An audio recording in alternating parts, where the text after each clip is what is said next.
Creating a story that you deem worthy of showing to others is a long process, sometimes taking years to actually see the light of day.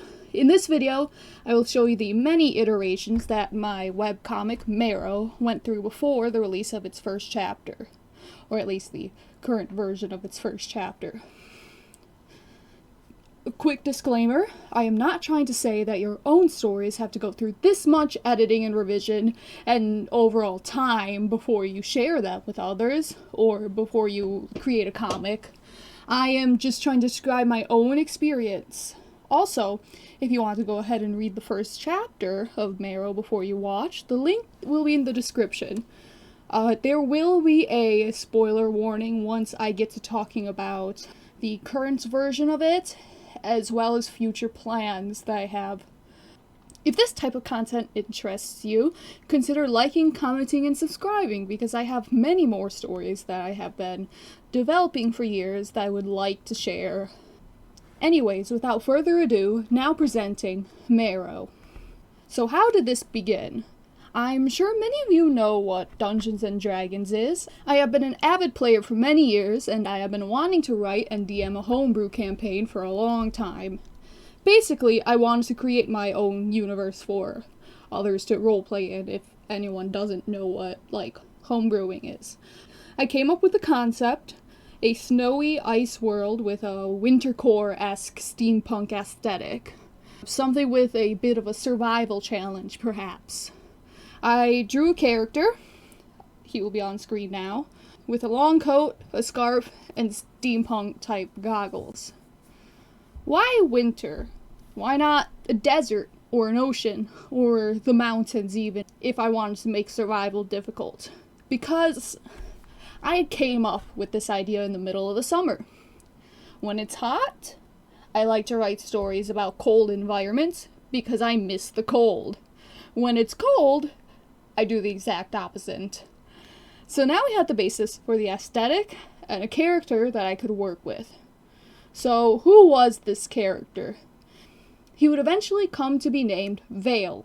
I'm not exactly sure when I named him, as I don't have a lot of writing from when this was just a D&D campaign idea. I wasn't keeping track of the writing at this point, as it was just a D&D campaign idea, and there was no actual story in place yet. I was just trying to get the core elements into place before doing anything else with it.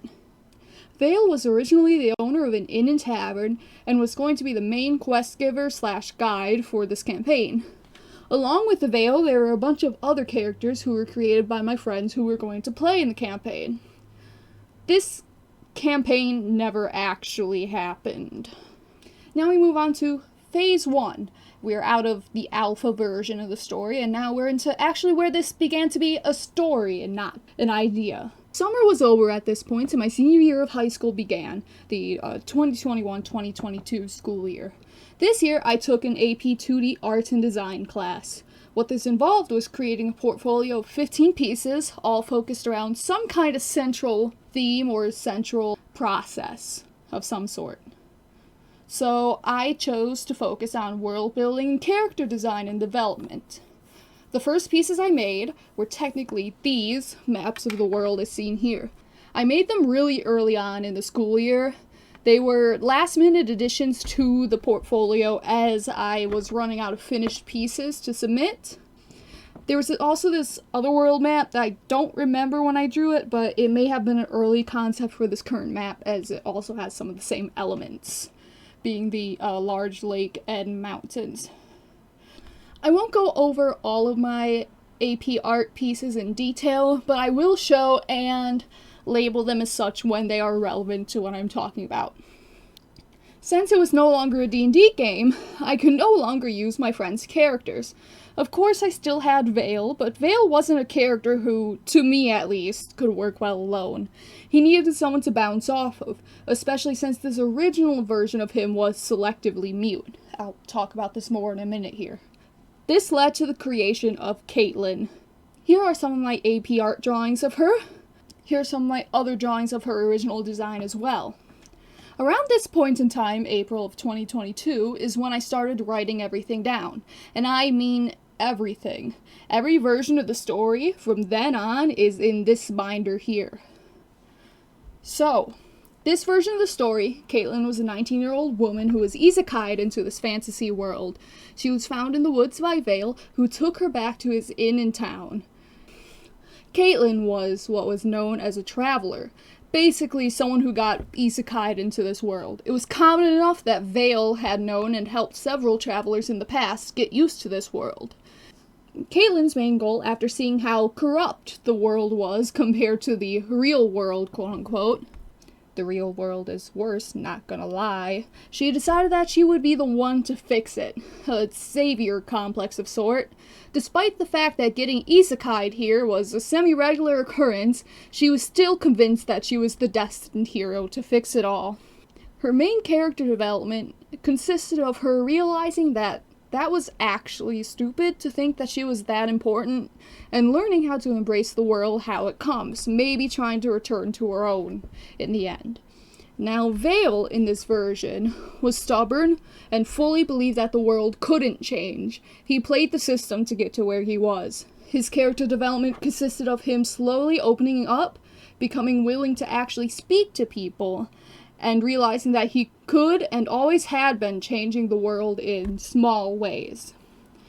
Some important world-building things before we move on to Phase 2. Phase 1 introduced the concept of travelers. In order to prevent overpopulation and try to pass the impassable northern mountains, the blockade, it was called, all travelers would be forced to travel north and take their shot at passing the mountains, or be sentenced to death. The same was true for many criminals. The land here was very uninhabitable. The entire region was extremely isolated. Constant ocean storms prevented ships from passing into the land, and the ground was covered in snow for the majority of the year. The king deemed all of these methods necessary and had semi-strict control over most resources. Other notable landmarks worth mentioning include, at the time, what I called the Sea of Trees, a vast mysterious forest that encroached into nearby settlements, occasionally swallowing them up. The trees got taller as you got deeper, and also this lighthouse. I like this lighthouse. Anyways, Phase 1 ended in June of 2022. Phase 2 of the story began with a major plot rewrite in August 2022. It still had the isekai elements, and Vale and Caitlin met the same way as they did in the first version, but now there was a third character. Vale and Caitlin's personalities didn't feel strong enough to drive a plot for me, so what was my solution? Of course, add a third main character. Instead of fixing the other two. Her name was Talia. She got isekai'd alongside Caitlin, but ended up somewhere random instead. Talia found early on that she couldn't rely on anyone else, and she seriously had to fend for herself almost immediately. Her goal was to find Caitlin and figure out how to get out of this world and go back to their real world. She headed for the capital city, assuming that Caitlin would eventually go there too. Vale and Caitlin are similar enough to their previous versions, with Vale no longer being mute and just being shy. I do believe there's some kind of plot-related thing with his magic being tied to sound, and that's why he was shy? Because he wasn't good at controlling his magic or something. I'm not sure. Oh yeah, magic. I didn't talk about magic previously, but it is a thing in this universe. Or at the time it was supposed to be, but it wasn't super well thought out. And my notes don't talk about how the magic actually worked. So, why was the world isolated still? Apparently I decided that the isolation was punishment from the gods for a group of people who learned how to break barriers between dimensions. It wasn't well fleshed out, and there's literally only one page in my notes on how that would have even worked, and it may have introduced some kind of threat of an Armageddon, cosmic wardens of some sort, wanting to send the world back into the Dark Ages where civilization wasn't a thing. This phase is entirely contained to August of 2022. Phase 3 began development in September of 2022. This was a complete rewrite, with one of the major aspects of the original story being removed entirely. I decided it doesn't have to be an isekai. In this version, Vale is a cartographer. The idea of the story was to focus on the adventure side of the world. This was also when I decided that I wanted to work on adding horror elements into the story, but I wasn't quite sure how. Now, there were monsters, but that was kind of like my cop-out to, like, scary stuff. There's monsters. So, what kind of monsters? At this point, I wasn't sure. Just some kind of worldly threat. Vale's magic was still sound-based at this point. He could communicate and sometimes even control the monsters, which was considered powerful enough to the point where he kept that power a secret. Caitlin was a magic tank character of sorts. She was inexperienced in combat, but her sheer power made up for that. She had electricity-based magic. Their personalities were not at all described in my notes. The only thing I know about the plot is that they were both assigned to a land surveying team for the king, Vale being a map maker and recording information in the field, and Caitlin protecting the team from monsters. This phase ended in February of 2023. May of 2023 marked the beginning of Phase 4. This time we would see a significant amount of rewriting and more intentional world building and development. The first version of Phase 4 came with aging down both Vale and Caitlin to preteens. I mentioned in my notes that I also redid the map here. I don't remember remaking the map, but I'm pretty sure it's this one. I also have a paper version of this one that I stuck in a folder with my AP art stuff at some point, which further backs up this idea. Here is where one of the big elements of my current version of the story appear. People turned into monsters, not willingly and not predictably, at random. Magic is outlawed because it is believed to be the cause of people turning. Bodily features associated with magic, such as fangs and long ears, were often ground down or docked. Early on in this phase, I ended up cutting Caitlin from the plot. I wanted to just focus on Vale's perspective as an orphan child in an extremely scary and harsh environment. This version of the plot was actually almost outlined entirely. It wasn't necessarily good, but it did exist. I used the hero's journey plot structure with a person versus paranormal conflict within it.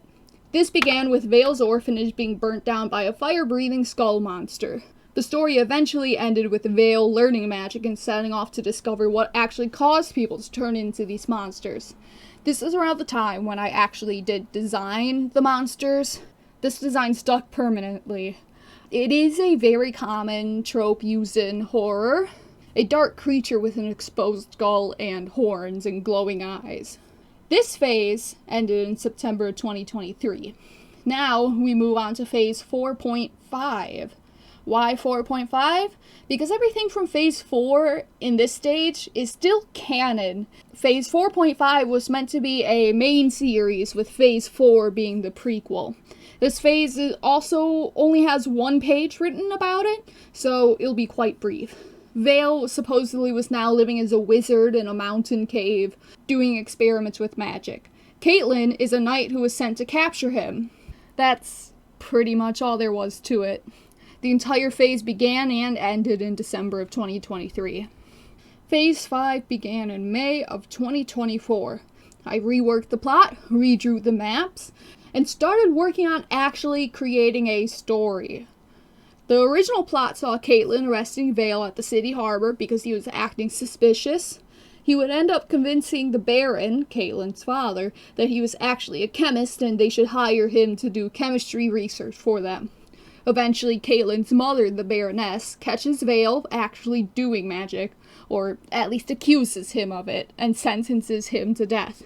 Instead of letting this happen, Caitlin, who had grown close to him over however long he worked for them, decided to escape the town with him.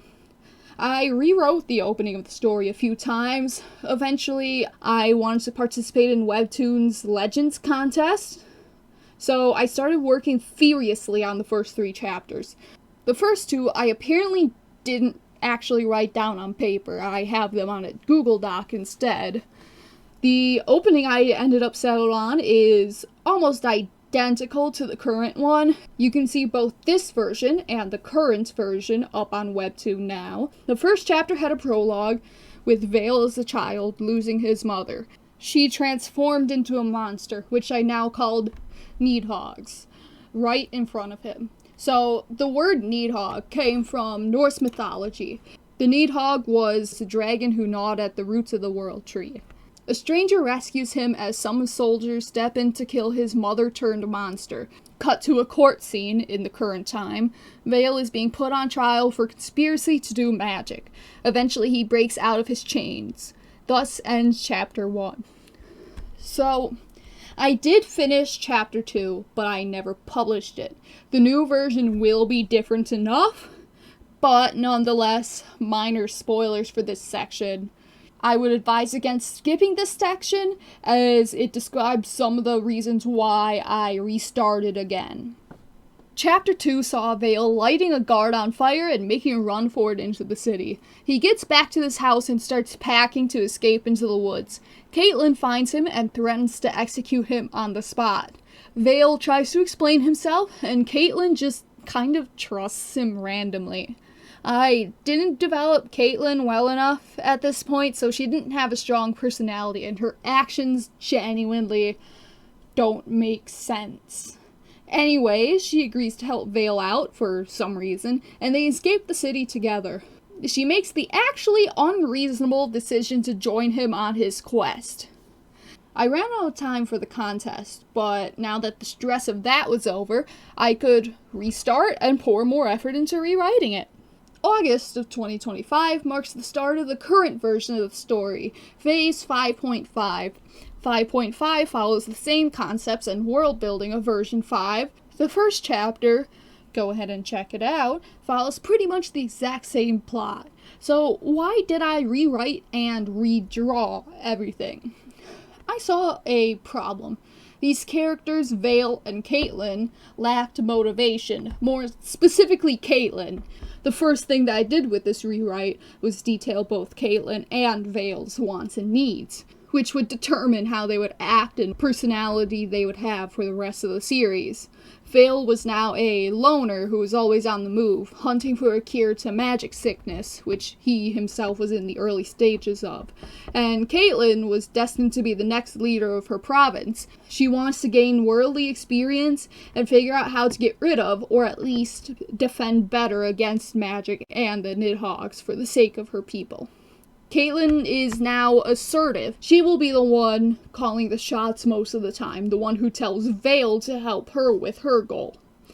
Other parts of this rewrite included redesigning Caitlin and fixing some continuity errors that were in the first chapter, and defining what magic sickness actually did.